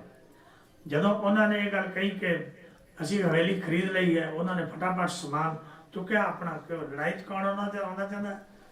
ਤਾਂ ਗੁਰੂ ਸਾਹਿਬ ਨੇ ਉਸ ਗਰੀਬੂ ਨੂੰ 20 ਮੋਹਰਾਂ ਸੋਨੇ ਦੀਆਂ ਦਿੱਤੀਆਂ ਕਿ ਗਰੀਬੂ ਆ 20 ਮੋਹਰਾਂ ਤੂੰ ਸਾਡੇ ਕੋਲੋਂ ਲੈ ਲੈ, ਤੇ ਨਾਲ ਸਾਡੇ ਜਿੰਨੇ ਘੋੜੇ ਨੇ ਸਾਰੇ ਸਾਂਭ ਲੈ, ਜਿੰਨਾ ਇਹਨਾਂ ਦਾ ਧਨ ਵਟਿਆ ਜਾਏ ਤੂੰ ਵਟ ਕੇ ਆਪਣਾ ਖਰਚੀ ਖਾਈ। ਤਾਂ ਗੁਰੂ ਸਾਹਿਬ ਸੱਚੇ ਪਾਤਸ਼ਾਹ ਉੱਥੇ ਗੜੀ ਵਿੱਚ ਰੁਕ ਗਏ। ਗੜੀ ਵਿੱਚ ਰੁਕ ਗਏ। ਦੂਜੇ ਦਿਨ ਉਹ ਫੌਜਾਂ ਸ਼ਾਮਾਂ ਤੱਕ ਪਹੁੰਚ ਗਈ। ਲੜਾਈ ਹੁੰਦੀ ਰਹੀ। ਗੁਰੂ ਸਾਹਿਬ ਨੇ 4 ਬਾਈਆਂ ਤੇ 8-8 ਸਿੰਘ ਜਿਹੜੇ ਸਨ ਉਹ ਬਿਠਾਏ ਤੇ 5 ਨੂੰ ਆਪ ਲੜਨ ਲਈ ਭੇਜਦੇ। ਕਿੰਨੇ ਹੋ ਗਏ? 32 ਤੇ 5 37, ਤੇ ਗੁਰੂ ਸਾਹਿਬ ਤੇ 2 ਸਾਹਿਬਜ਼ਾਦੇ 40, ਗਿਣਤੀ ਟੋਟਲ 40 ਸੀ। 32 ਸਿੰਘ ਪਹਿਰਾ ਦਿੰਦੇ, 5 ਸਿੰਘਾਂ ਨੂੰ ਆਪ ਲੜਨ ਲਈ ਭੇਜਦੇ। ਜਦੋਂ ਸਾਹਿਬਜ਼ਾਦਿਆਂ ਦੇ ਦੇਖਦਿਆਂ 3 ਪਿਆਰੇ ਤੇ 15 ਸਿੰਘ ਸ਼ਹੀਦ ਹੋ ਗਏ। तो फिर साहबजादा अजीत सिंह ने गुरु साहब जी अगे बेनती की कि बादशाह ये सारे शहीदियां प्राप्त कर रहे हैं, मेरे मन में भी चाह है, मैं चाहता हाँ कि मैं मैदान जंग में जाके लड़ा। गुरु साहब ने उन्होंने थप्पड़ा दिता साहबजादा अजीत सिंह नूं, अते क्या पुत्र मेरी भी खास यह है, तेरा जन्म ही इसलिए होया है कि तू दुश्मनों नाल लोहा लैके लड़दा होया शहीदी प्राप्त करे। तो गुरु साहब ने उन्होंने बरसा दिता, बरसा दे के बाद लड़न लई भेजा। इतिहास ये दसदा है कि साहबजादा अजीत सिंह ने दुश्मनों के आहू लाए, वखरे वखरे लिखारियां ने वखरा वखरा उहदी बहादरी के किस्से बयान किए ने। अखीर वो सब कुछ करदियां लड़दियां झगड़दियां सब कुछ होंदियां जदों वो जिन्ने क सिंह सन वो सारे शहीद होंदे गए। तो अजीत सिंह साहबजादा अजीत सिंह भी सिख आपस में दी पिठा जोड़ के लड़ते, गिनती थोड़ी सी, 2 पिठा जोड़ लेंदे, पिठा जोड़ के तलवार नाल लड़ते, उन्होंने अनेकों को मार के फिर अगे लंघ जाते। गुरु साहब ने जफरनामे लिखा कि ये 40 भुखे ने ते जे 10 लाख का मुकाबला किवें करन, पर फिर भी ये इन्हां नाल लड़ रहे हैं, मैं इन्होंने आफरीन कहना। साहबजादा अजीत सिंह जी गुरु साहब के देखद्यां देखद्यां शास्त्रां दी मार खांदे खांदे खांदे खांदे शहीद हो गए। साहबजादा अजीत सिंह शहीद हो गए, सिंह शहीद हो गए। तो साहबजादा जुझार सिंह जी ने गुरु साहब जी को यह गल कही कि महाराज मेरा भी मन करता है कि मैं भी जाके मैदान जंग में लड़ा। गुरु साहब ने उसनों भी भेजा। याद रखो दुनिया के इतिहास में यह पहली घटना है। ऐसिया लड़ाइयाँ तो होंदियां कि लोग दूजियां को अगाह करके अपने पुत्रां को पिछे करके लुकाते हैं कि बाकी भावें सारे मर जान पर मेरे पुत्र बच जान। साडा सारियां दा हाल यह है। याद रखो अगर कोई बीमारी दुनिया च पै जाए तो साड़ी सोच की होएगी कि साडे मुल्क में नहीं होनी चाहिए। जे साडे मुल्क में आ जाए तो फिर साड़ी स्टेट में नहीं होनी चाहिए। जे साड़ी स्टेट में भी आ जाए फिर असीं अरदास करते हैं साडा शहर बच जाए। तो जे शहर में आ जाए तो फिर मनुख अरदास करता कि मेरा घर बच जाए। तो जे घर में भी आ जाए तो फिर की कहता, क्यों जी, फिर की कहता मैं बच जावा बाकी भला सारे मर जाए। पर गुरु गोबिंद सिंह साहब के हिस्से आया जिन्हों ने अपन अखां के सामने अपने 2 बच्चों को शहीद होंदियां तकिया। वो शहादत का जाम पी गए। गुरु साहब नूं यह गल सिखा ने कही, जिहड़े 5 बच गए उन्होंने गुरु साहब ने यह गल कही कि महाराज हुण असीं तुहानूं बेनती करते कि तुसीं चले जाओ। गुरु साहब कहते नहीं, मैदान छड्ड के भजना मेरा काम नहीं है। उन्होंने कहा तुसीं साडे वर्गे सिख पैदा कर सकते हो, जिथे चले जाओगे पैदा हो जाएंगे, पर असीं गुरु पैदा नहीं कर सकते। असीं गुरु कितों लियावांगे? गोबिंद सिंह नूं कितों लैके आवांगे? असीं सानूं गोबिंद सिंह नहीं मिलेगा। इस करके असीं 5 प्यारिਆਂ ਦੇ रूप में 5 जने तुहानूं हुक्म करते हैं। 5 सिंह तुसीं सानूं ये गल कही सी कि जो 5 इकट्ठे होकर सिख सो रहत 5 जो मिले हैं नाम स्वरूप सो जानो भले हैं। इन 5 में मेरो वासा पूरी करो धरो जो आसा। इन्हां 5 का हुक्म मैं मनांगा। हुण असीं 5 तुहानूं हुक्म करते हैं कि तुसीं इसे वेले चमकौर की गढ़ी नूं छड्ड के चले जाओ। गुरदेव पिता ने उन्हां दा हुक्म मन्निया। इतिहास यह गल कहता है कि सतगुरु पातशाह ने अपनी जी कलगी सी जगह वो ला के संगत सिंह के सिर पर रख दी। ਜਿਹਦਾ ਚਿਹਰਾ ਮੋਹਰਾ ਇਤਿਹਾਸ ਦੱਸਦਾ ਵੀ ਗੁਰੂ ਸਾਹਿਬ ਨਾਲ ਥੋੜਾ ਮਿਲਦਾ ਜੁਲਦਾ ਸੀ। ਸਿੱਖ ਉੱਥੋਂ ਬੈਠੇ, ਗੁਰੂ ਸਾਹਿਬ ਨਿਕਲੇ ਤੇ ਦੋ ਪਿਆਰੇ ਸਤਿਗੁਰੂ ਪਾਤਸ਼ਾਹ ਦੇ ਜਿਹੜੇ ਨਾਲ ਸਨ ਵਿਛੜ ਗਏ ਸਨ, ਉਹਨਾਂ ਨੂੰ ਸਤਿਗੁਰੂ ਪਾਤਸ਼ਾਹ ਨੇ ਪਹਿਲਾਂ ਦੱਸਿਆ ਸੀ ਕਿ ਤੁਸੀਂ ਧਰੂ ਤਾਰੇ ਦੀ ਸੇਧ ਚਲੇ ਆਉਣਾ, ਕਿਤੇ ਜਾ ਕੇ ਮਿਲ ਜਾਵਾਂਗੇ, ਵਾਹਿਗੁਰੂ ਮਿਲੇਗਾ, ਮਿਲਾਂਗੇ। ਸਾਹਿਬ ਸਤਿਗੁਰੂ ਪਾਤਸ਼ਾਹ ਜਦੋਂ ਉੱਥੋਂ ਨਿਕਲੇ ਤਾਂ ਫਿਰ ਪੀਰੇ ਹਿੰਦ ਮੇਰਾਵਦ ਤਾੜੀ ਮਾਰ ਕੇ ਨਿਕਲੇ ਆਪ ਉਸ ਗੜੀ ਵਿੱਚੋਂ। ਉਹਨਾਂ 'ਚ ਭਾਜੜ ਪੈ ਗਈ। ਉਹ ਆਪਸ ਵਿੱਚ ਦੀ ਕਟਾ ਵੱਢੀ ਕਰਕੇ ਜਿਹੜੇ ਮੁਸਲਮਾਨ ਲੋਕ ਸਨ ਉਹ ਮਰਦੇ ਗਏ ਤੇ ਗੁਰੂ ਸਾਹਿਬ ਉਹਨਾਂ ਸਾਰਿਆਂ ਦੇ ਵਿੱਚੋਂ ਨਿਕਲੇ। ਸਾਰਿਆਂ ਦੇ ਵਿੱਚੋਂ ਨਿਕਲ ਕੇ ਸਤਿਗੁਰੂ ਪਾਤਸ਼ਾਹ ਜੀ ਰਾਤ ਨੂੰ ਨੰਗੇ ਪੈਰੀਂ ਚੱਲਦੇ। ਉਹ ਇਲਾਕਾ ਜਿਨ੍ਹਾਂ ਲੋਕਾਂ ਨੇ ਵੇਖਿਆ ਹੈ, ਹੁਣ ਤਾਂ ਉਹ ਸਮਝ ਹੋ ਗਿਆ ਹੈ, ਪਹਿਲਾਂ ਉਹ ਇਲਾਕੇ ਦੇ ਵਿੱਚ ਬੜੇ ਐਸੇ ਕਰੀਰ ਤੇ ਜੰਡੀਆਂ ਤੇ ਹੋਰ ਐਸਾ ਕਈ ਕੁਝ ਹੁੰਦਾ ਸੀ ਜਿਹਦੀਆਂ ਸੂਲਾਂ ਬੜੀਆਂ ਹੁੰਦੀਆਂ ਸਨ। ਐਸੇ ਦਰਖਤ ਹੁੰਦੇ ਸਨ, ਛੋਟੇ ਛੋਟੇ ਝਾੜੀਆਂ ਹੁੰਦੀਆਂ ਸਨ। ਗੁਰੂ ਸਾਹਿਬ ਯਾਦ ਰੱਖੋ, ਗੁਰੂ ਸਾਹਿਬ ਦੇ ਪੈਰ ਨੰਗੇ ਨੇ, ਪੈਰਾਂ ਵਿੱਚ ਜੋੜਾ ਨਹੀਂ, ਚੜ੍ਹਨ ਲਈ ਘੋੜਾ ਨਹੀਂ। ਜਿਹੜਾ ਕੁਝ ਪਿਸ਼ਾਕਾ ਗਲ ਵਿੱਚ ਪਾਇਆ ਸੀ ਉਹਦੇ ਮੈਂ ਦਰਸ਼ਨ ਕੀਤੇ ਨੇ। ਤੁਹਾਨੂੰ ਵੀ ਮੈਂ ਕਹਾਂਗਾ ਕਦੇ ਹਿੰਦੁਸਤਾਨ 'ਚ ਜਾਓ ਤਾਂ ਉਹਦੇ ਦਰਸ਼ਨ ਕਰਕੇ ਆਇਓ। ਉਹ ਪਿਆ ਕਿੱਥੇ ਹੈ? ਕੋਟਕਪੂਰਾ ਇੱਕ ਸ਼ਹਿਰ ਹੈ ਮਾਲਵੇ 'ਚ। ਕੋਟਕਪੂਰੇ ਦੇ ਲਾਗੇ ਇੱਕ ਛੋਟਾ ਜਿਹਾ ਪਿੰਡ ਹੈ ਢਿਲਵਾਂ, ਜਿਸ ਦਾ ਨਾਮ ਹੈ। ਉੱਥੇ ਕਿਸੇ ਸਮੇਂ ਸੋਢੀ ਕੌਲ ਜੀ ਪਾਸ ਗੁਰੂ ਸਾਹਿਬ ਜੀ ਜਾ ਕੇ ਰਹੇ ਸਨ। ਜਦੋਂ ਕੋਟਕਪੂਰੇ ਦੇ ਨਵਾਬ ਕਪੂਰੇ ਨੇ ਸਤਿਗੁਰੂ ਪਾਤਸ਼ਾਹ ਨੂੰ ਰੱਖਣ ਤੋਂ ਜਵਾਬ ਦੇ ਦਿੱਤਾ ਕਿ ਮੈਂ ਇਹ ਗੜੀ ਨਹੀਂ ਦਿਆਂਗਾ, ਕਿਉਂਕਿ ਜਿਹੜਾ ਔਰੰਗਜ਼ੇਬ ਦਾ ਦੁਸ਼ਮਣ ਹੈ ਉਹ ਮੇਰਾ ਵੀ ਦੁਸ਼ਮਣ ਹੈ। ਗੁਰੂ ਸਾਹਿਬ ਉਹਦੇ ਕੋਲੋਂ ਚੱਲੇ ਤੇ ਸੋਢੀ ਕੌਲ ਜੀ ਪਾਸ ਆ ਕੇ ਢਿਲਵਾਂ ਪਿੰਡ ਵਿੱਚ ਰਹੇ, ਜਿੱਥੇ ਗੁਰੂ ਸਾਹਿਬ ਦੀਆਂ ਜਰਾਬਾਂ ਜਿਹੜੀਆਂ ਇੱਥੋਂ ਤੱਕ ਨੇ ਹੱਥ ਦੀਆਂ ਬਣਾਈਆਂ ਹੋਈਆਂ ਖੱਦਰ ਦੀਆਂ ਜਰਾਬਾਂ ਨੇ, ਸਿਉਂ ਕੇ ਬਣਾਈਆਂ ਨੇ, ਉਹ ਜਰਾਬਾਂ ਪਈਆਂ ਨੇ। ਗੁਰੂ ਸਾਹਿਬ ਦਾ ਉਹ ਚੋਲਾ ਪਿਆ ਹੈ ਜਿਹੜਾ ਆਪ ਜੀ ਨੇ ਚਮਕੌਰ ਦੇ ਯੁੱਧ ਤੋਂ ਬਾਅਦ ਮਾਛੀਵਾੜੇ ਤੱਕ ਉਹ ਪਹਿਰਿਆ। ਸਾਹਿਬ ਸਤਿਗੁਰੂ ਪਾਤਸ਼ਾਹ ਨੂੰ ਉੱਥੋਂ ਮਾਛੀਵਾੜੇ ਆ ਕੇ ਸਤਿਗੁਰੂ ਪਾਤਸ਼ਾਹ ਨੇ ਉਹ ਜਿਹੜੇ ਆਪਣੇ ਬਸਤਰ ਸੀ ਉਹ ਬਦਲੀ ਕੀਤੇ। ਉੱਥੇ ਇੱਕ ਪੱਠੀ ਜਿਹੜੀ ਸੀ, ਮੱਟੀ ਜਿਹੜੀ ਸੀ, ਉਹਦੇ 'ਚ ਰੰਗ ਘੋਲਿਆ ਗਿਆ ਤੇ ਗੁਰੂ ਸਾਹਿਬ ਉੱਥੇ ਉਹ ਦੋ ਜਿਹੜੇ ਮੁਸਲਮਾਨ ਭਾਈ ਗਨੀ ਖਾਂ ਤੇ ਨਬੀ ਖਾਂ, ਉਹਨਾਂ ਦੇ ਘਰ ਵਿੱਚ ਸਤਿਗੁਰੂ ਪਾਤਸ਼ਾਹ ਰਹੇ। ਉਹਨਾਂ ਦੋਹਾਂ ਭਰਾਵਾਂ ਨੇ ਤੇ ਹੋਰ ਗੁਲਾਬਾ ਮਸੰਦ ਜਿਹੜਾ ਸੀ ਉਹਨਾਂ ਦੇ ਮੇਰੀ ਸੇਵਾ ਸਤਿਗੁਰੂ ਦੀ ਕੀਤੀ। ਤੇ ਜਿਹੜੇ ਗੁਰੂ ਸਾਹਿਬ ਦੇ ਨਾਲ ਦੋ ਪਿਆਰੇ ਸਨ ਉਹ ਵੀ ਨਾਲ, ਸਾਰਿਆਂ ਨੇ ਨੀਲੇ ਬਾਣੇ ਪਾ ਕੇ ਗੁਰੂ ਸਾਹਿਬ ਨੂੰ ਮੰਜੇ ਤੇ ਬਿਠਾ ਕੇ ਉੱਚ ਦਾ ਪੀਰ ਬਣਾ ਕੇ ਸਤਿਗੁਰੂ ਪਾਤਸ਼ਾਹ ਨੂੰ ਫੌਜਾਂ ਦੇ ਘੇਰੇ 'ਚ ਬਾਹਰ ਕੱਢਿਆ। ਉਹ ਸਾਰੇ ਗੁਰੂ ਸਾਹਿਬ ਦੇ ਬਸਤਰ, ਦੋ ਦਸਤਾਰਾਂ, ਗੁਰੂ ਸਾਹਿਬ ਦਾ ਚੋਲਾ, ਉਹਨੂੰ ਕਿਤੇ ਕਿਤੇ ਬਹੁਤ ਗੌਰ ਨਾਲ ਦੇਖੋ ਤਾਂ ਤੁਹਾਨੂੰ ਉਹਦੇ ਨਾਲ ਖੂਨ ਦੇ ਲੱਗੇ ਹੋਏ ਨਿਸ਼ਾਨ ਮਿਲਣਗੇ। ਉਸ ਚੋਲੇ ਦੇ ਜਿਹੜਾ ਮਲਮਲ ਦਾ ਹੈ, ਇੱਥੇ ਉਹਦੇ 'ਤੇ ਕਢਾਈ ਕੀਤੀ ਚਿੱਟੇ ਰੰਗ ਦੀ ਮਲਮਲ ਨਾਲ, ਇੱਥੇ ਗਲਮੇ 'ਤੇ ਕਢਾਈ ਕੀਤੀ ਹੋਈ ਹੈ ਔਰ ਉਹ ਫਟਿਆ ਹੋਇਆ ਹੈ ਕਈ ਥਾਵਾਂ ਤੋਂ। ਰਾਤ ਨੂੰ ਝਾੜੀਆਂ ਵਿੱਚੋਂ ਲੰਘਦਿਆਂ ਝਾੜੀਆਂ 'ਚ ਫਸ ਕੇ ਉਹ ਫਟਿਆ ਹੋਇਆ ਹੈ।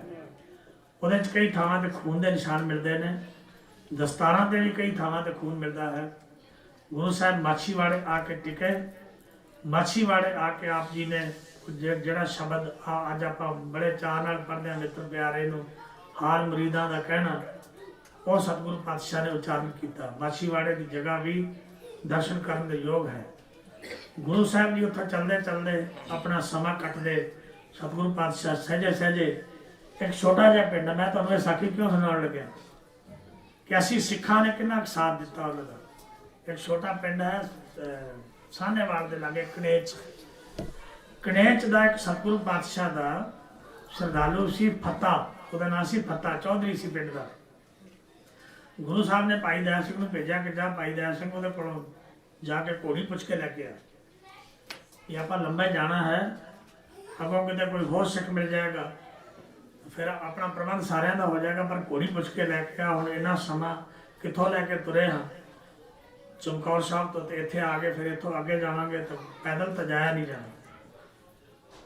ਫਤਿਹ ਦੇ ਘਰ ਵਿੱਚ ਬਹੁਤ ਘੋੜੇ ਘੋੜੀਆਂ ਸਨ। ਜਿਹੜੀ ਸਭ ਤੋਂ ਭੈੜੇ ਘੋੜੇ ਸਨ, ਲਿੱਸੇ, ਮਰੀਅਲ। ਫਤਿਹ ਕਹਿੰਦਾ ਮੇਰੇ ਕੋਲੇ ਤਾਂ ਆ ਹੀ ਨਹੀਂ। ਜਿਹੜੀ ਚੰਗੀ ਘੋੜੀ ਸੀ ਉਹ ਅੰਦਰ ਬੰਨ੍ਹਤੀ। ਕਹਿੰਦਾ ਤੁਸੀਂ ਇਹ ਲਿਜਾ ਸਕਦੇ ਹੋ, ਗੁਰੂ ਸਾਹਿਬ ਨੂੰ ਕਹਿ ਦਿਓ ਘੋੜੀ ਤਾਂ ਹੈ ਜੀ। ਗੁਰੂ ਸਾਹਿਬ ਕੋਲੋਂ ਉਹ ਆ ਕੇ ਸਿੱਖ ਨੇ ਇਹ ਗੱਲ ਕਹੀ ਕਿ ਮਹਾਰਾਜ ਫਤਿਹ ਇਹ ਗੱਲ ਕਹਿੰਦਾ महाराज पातशाह कहते है नहीं भाई। वो घोड़ी जी अंदर बधी सी उन्होंने सप लड़ के उसकी मौत हो गई। गुरु साहब उतों फिर आए राय कले पास, राय कले दे कोल आए। राय कले दे कोल कुछ समा रहे, उतों चलते फिरते नगरों में दी चक्कर कट के फिर आप दमदमे आ गए। चमकौर का युद्ध किया, चमकौर तो फिर मुक्तसर का युद्ध किया, मुक्तसर के युद्ध तो बाद आप दमदमे चले गए।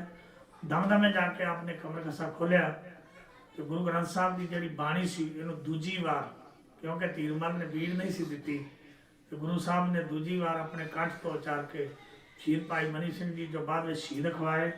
गुरु साहब के बहुत प्यारे सन, पर गुरु साहब के महिला लैके वो दिल्ली पहुंचे। उन्होंने ये ड्यूटी लाई कि तुसा लिखाई करनी है। भाई साहब भाई बनो की ड्यूटी लाई कि तुसा ये कलमां करनिया ने। वो उन्होंने गुरु ग्रंथ साहब लिखा तो जी बाणी लिखते सन वो शाम को अर्थ करके सतगुरु सुनाते सन। कुछ सिंघां ने अर्थ सुने गुरबाणी के, उतों फिर जी टकसाल है विद्यक टकसाल गुरु ग्रंथ साहब की उस जगह पर चली। तो अज का यह दिन जोड़ा है इनू सिख कौम कदे भुला नहीं सकती, क्योंकि ऐसा कह देना बड़ा सौखा है कि गुरु साहब सरबंस दानी सन, पर प्यारे सरबंस दान करना बड़ा औखा है। सरबंस दान करना खरा कठिन है।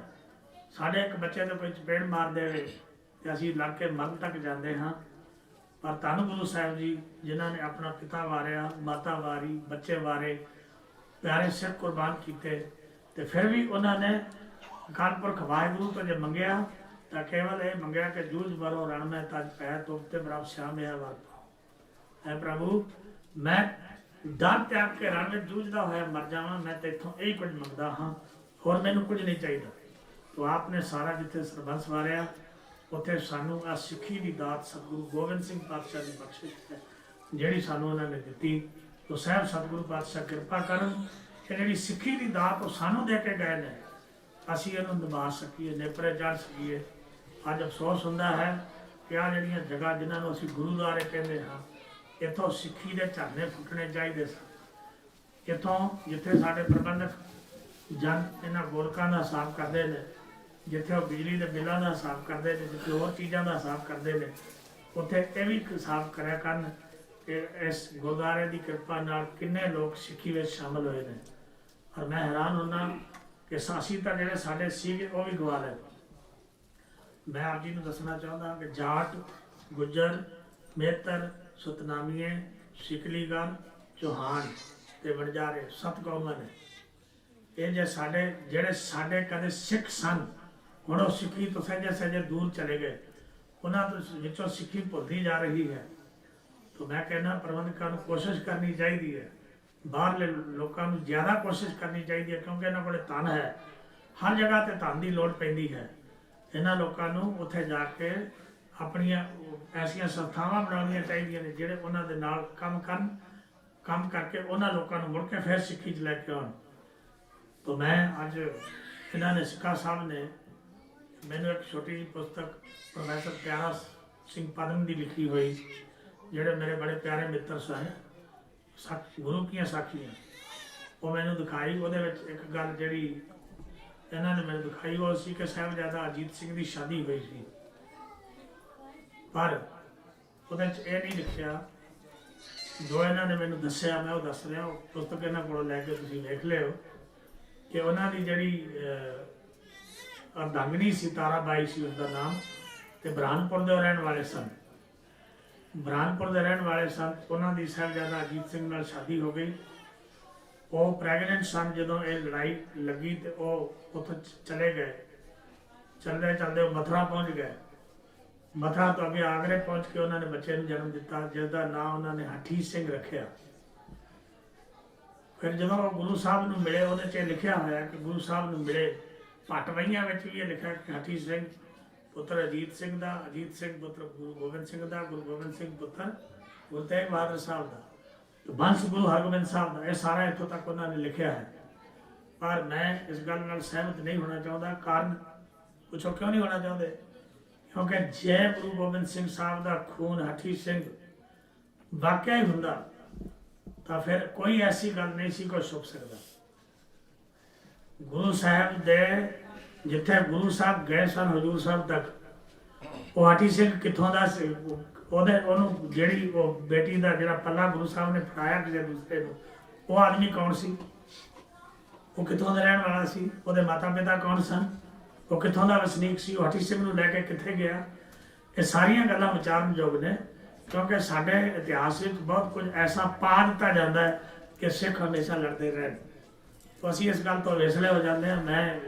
ਮੈਨੂੰ ਕਹਿੰਦਿਆਂ ਕੋਈ ਸੰਕੋਚ ਨਹੀਂ ਇਸ ਗੱਲ ਦਾ ਕਿ ਮੈਂ ਇੱਥੇ ਤੁਹਾਡੇ ਕੈਲੀਫੋਰਨੀਆ ਵਿੱਚ LA ਵਿੱਚ ਇੱਕ ਵਾਰੀ ਗੁਰਦੁਆਰੇ ਵਿੱਚ ਗਿਆ।